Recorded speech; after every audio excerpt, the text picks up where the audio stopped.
Hello and welcome to PocketGamer.biz's Monetizer feature. This is where we have a look at free-to-play mobile games, particularly in terms of the ways they monetize their players. So the game we're going to look at today is Royal Revolt 2 from Flaregames. I'll just fire it up. It's actually been playing this game now. It's been out for about 2 weeks. Normally pretty fast to load. It's actually one of the fastest games I've ever seen loading, so that's pretty impressive. So there we go. So this game, obviously, it's a sequel to the first Royal Revolt, and as we can see, quite a cute style.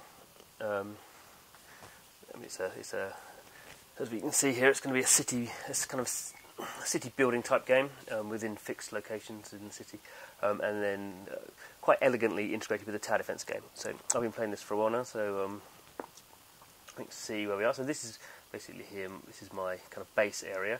So this is effectively the headquarters, the throne room. Let's just turn it down a bit. So basically, upgrading this upgrades loads of other kind of parts of your base. So it's my throne room. They have other things like this, a wizard's tower for the spells. So we have. I've upgraded some spells there. Spells and also scrolls. So they're kind of two slightly different kind of offensive methods. Have a treasury chamber, obviously, for keeping my treasure, and troop academy. So this is where I have various troops. So only not many unlocked at the moment. So let's have a look at this one. I've got to upgrade my troop academy to level 5 to get the Froster. So I've got these three, and I can upgrade them. Let's see. Okay, can't upgrade this one because I need the troop academy to level 4. So you can kind of see the throne room. Oh no, sorry, no, it's the academy, isn't it? To upgrade him, I need to upgrade my troop academy to the level. So you can kind of see the way these kind of things are kind of locked. And then quickly, so there's this thing shining here. This is just a league I'm playing, so kind of comparing my activity to other players. Obviously, Bronze League is not particularly for high-level players. If I go in here, you can see that's lasting another 20. It's only just started, so there's 22 hours to go. I'm number 6 in whatever that means. No idea. What was here? They have the achievements: participating in tournaments. By participating in a tournament, I can win some gems. So maybe it's a good opportunity to go into the resources. So this is kind of quite clever, actually, how the game deals with resources. So in these kind of city games, Clash of Clans being the obvious one, it's quite traditional now. Kind of have one hard currency. So hard currency is something you spend money on, and then normally 2 soft currencies. Other resources that you normally earn those by playing the game, but also if you want to buy some more, you then use the hard currency to convert into them. Clash of Clans actually has 3, launched with 2, but then has 3. But kind of a 1 hard currency, 2 soft currencies is pretty standard. So in this case, in Royal Revolt 2, there's a slight modification. So the main soft currency is gold. So we can see here, this is something that's becoming much more popular. That is what I call a percentage fill kind of economic system. So my treasure chamber has a certain capacity, and at any point in it will have a certain amount of gold.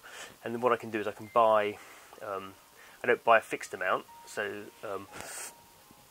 it's not like 1 gem equals 100 gold. It will depend on how big my treasure chamber is and how much treasure I've got in there. So I can't actually fill at 25%, but I can fill 50% of my treasure chamber and use 58 gems, or I can fill 3/4 of it for 105, or I can do 100% fill for 132.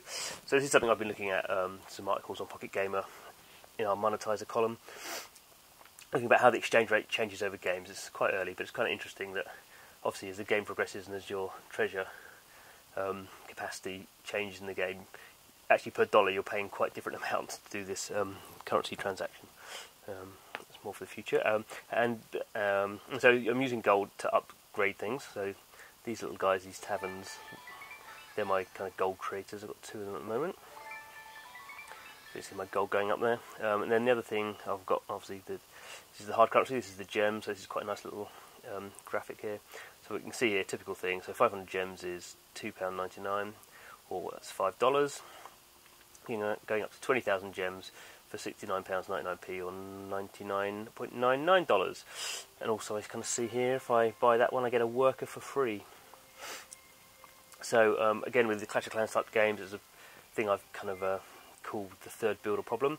So in most of these games you get 2 builders for free, or two kind of characters who will construct things for you. Or so if I wanted to level this up, I could actually do this. I've got enough money, so I'm going to unlock this troop, this frosted troop, and so now one of my little... Oh, but all our workers are busy, so I can't. So I have to complete... Yeah, just press that one. So the worker has just finished his task, and now he's working away doing this. So if I come here, so all my workers are working away. You can see I've got 3 workers, none available. So if I want to, I can hire another worker. So that'd be 1,000 gems. Now I've only got 200 gems. 1,000 gems would cost me $10. But if I spend $100, I'll get a worker for free. So it's kind of a way of the game kind of retailing you. And if you were going to spend $100, maybe you'd be a bit encouraged because you'd be getting this thing for free. Anyway. So that's the hard currency, and then the other currency is food. So I have some farms here. You see that filling up. And the farms fill into my silo, so my silo gives the capacity I can have of food. So food, interestingly, because it's not used in the same way as gold, it's used for one specific reason. There's just a refill kind of option here. I can't fill half of the silo. I can just completely fill, and I just get a straight currency conversion there. So as it says there, the bread is used to fuel my troops. So it's not like Clash of Clans where I build an army. My kind of army is always there. I'm kind of unlocking different variety of troops and better level of troops, but I'm not using resources to create troops in the same way. There's other things. We've got an inventor's workshop here. So these are, oh, there we go, I've got a frost tower. So these are things I can build. So let's go outside the city, our kind of base. Oh. So that's the base. We've kind of seen roughly what's going on there. This is all just cosmetic stuff, really. I mean, some of these things. So this is something, another ruin. I could build it. I'm not got any builder guys, but if I wanted to, I could build a tavern there. Here's obviously the walls of my castle. Everything's secure in there. And here we have the outside area with a little kind of tent here. And this is where I build my defences. So I've just been levelling up some spikes and a barricade. So if anyone wants to attack my base, this is in a tower defence thing, they're going to spawn here, they're going to march down here, and then I've got some defences. So this spike thing's going to spike them, barricade's going to stop them. Then I've got all these archer towers and the bomb tower, and they're going to fire at them. Like most like a tower defence game, it's not really the as we'll see in a minute. These are not really designed to completely kill the enemy, because you just kind of respawn soldiers. But it's basically you have a time period at which you have to destroy the castle. So it's more about a time-based thing. Okay, I've probably got some achievements here. So I've unlocked the Frost Tower, so I get a gem reward there. So you can see all these basically kind of achievements and the reward I get. So the game's fairly... I mean, I did spend $5 to unlock the third builder. But, yeah, you do get gems fairly regularly. And as you can see now, those two guys have finished their upgrading on these things. I've got 2 of my 3 builders left. I want to use them to something else. Okay, anyway, so let's go for a battle. So this is my battles, this is my equipment, these are the scrolls, these are the spells I've got. I've got someone here, I can open a third spell slot with 600 gems. Don't actually have 600 gems, so I won't do that.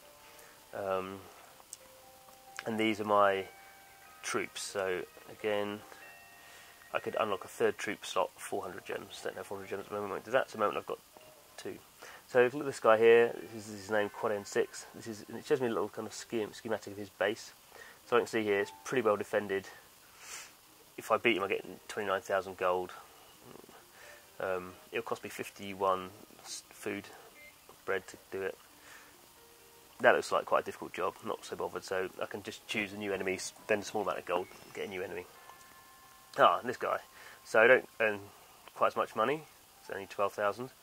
but he's only got one tower, so I'm going to easily win this. So just quickly bash into this, show you this kind of element of the game,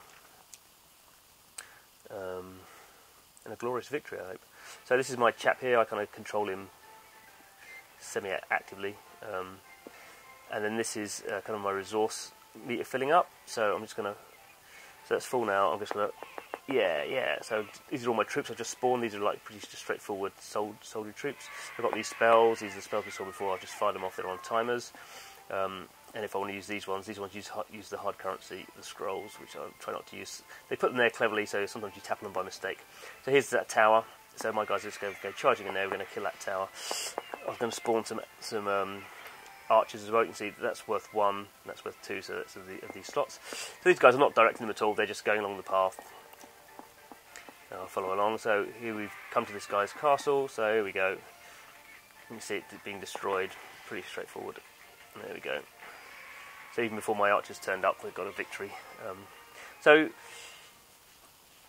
that's just something what goes on the battle. I get some kudos points as well, and some gold, and some XP.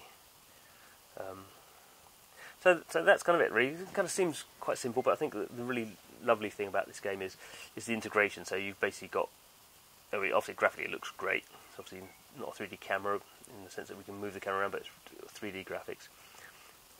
Really good art style, very direct what you're doing. You're kind of leveling up within here, and then kind of placing items on here. You can actually change this, kind of change the path here. So you can see here I've used defensive structures. I've used 2 of 4. These two. So I've got 7 towers. So that's the 7 I've used. I can't build any more towers, but I've got 4 more kind of path units I can build. A more convoluted kind of path, which in kind of future levels I'm sure will be a bit more interesting. So there we go. So there's my level up as well. So this is another kind of monetization thing where I can actually just level up directly. So I'm level 8. I could go to level 9 by leveling up. Again, just using the hard currency. So basically, I'm using hard currency to buy XP points. You don't see that very much in games actually. So again, I think that comes back to the kind of the integration of this. You have just the one hard currency. You can use it for lots of different things, and just the whole tone of the game is very light, and kind of joyful. So quite a long I'll play it. Clash of Clans I played for a year and a half. Whether we'll get that far, I don't really know. But certainly I've been playing it every day for about 2-3 weeks now, and. At the start of the game, obviously, there's quite a lot of stuff to do. Quite a lot of stuff to. Oh no, my throat needs to get ready. So there's always quite a lot of things to do at this stage of the game. 300,000, haven't got enough gold for that yet. No, certainly don't. So yeah, so Royal Revolt 2 from Flaregames. I think it's going to be doing pretty well. Being pushed by Apple quite heavily, and I think it's very straightforward in-app purchase system. Don't have to spend money, of course. I said I've only spent $5. Unlock that builder. Probably will spend a bit more. I kind of think at certain stages, just to kind of speed things up. But yeah, good job, Flaregames.